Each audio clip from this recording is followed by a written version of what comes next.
মানুষজন আমার কাছে এসে বলে, উস্তাদ আমি নামাজ পড়ি, রোজা রাখি, হারাম খাই না, হালাল খাই, হালাল উপার্জন করি, এরপরেও আমার এত সমস্যা কেন? এত দোয়া করি, তাহাজ্জুদও পড়ি, সোমবার বৃহস্পতিবার রোজা রাখি, অনেক দোয়া করি, তবুও আমার কষ্ট দূর হয় না। এত সব ইবাদত করে তাহলে কি লাভ? সব ঠিক কাজ করছি, কিন্তু জীবনে সব ব্যাঠিক হচ্ছে আমার সাথে। বরং আমি যতই করি, যতই ইসলামের দিকে আসি, আমার জীবনের কষ্ট আরো বেড়ে যায়। বিষয়টা আসলে খুবই কমন। একজন তো আমাকে উল্টো বলেছিল, জানেন, আমি ইসলাম যত কম মানি আমার জীবন ততই সহজ হয়। মানে এভাবে বলতে চাই না, জানি আল্লাহ শুনছেন, আর সে এভাবে ইশারা করে দেখাচ্ছে। আমি তো ভাবছি এমনটা করে কি লাভ, ওই কোনায় যে কথা বলি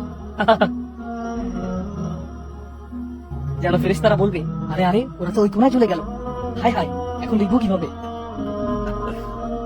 কিন্তু জানেন, যখন নামাজ পড়া শুরু করি জীবনে কষ্ট চলে আসে। নামাজ পড়া বন্ধ করে দিলে জীবন